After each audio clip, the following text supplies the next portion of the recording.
हाय, मैं हूं डॉक्टर कृतार्थ। क्या आपने पीएफटी के बारे में सुना है?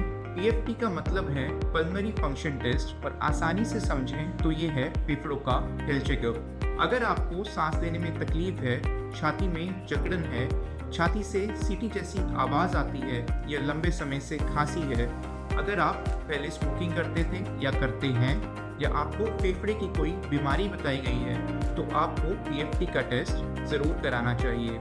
आज ही आप अपने डॉक्टर से इस बारे में बात कीजिए।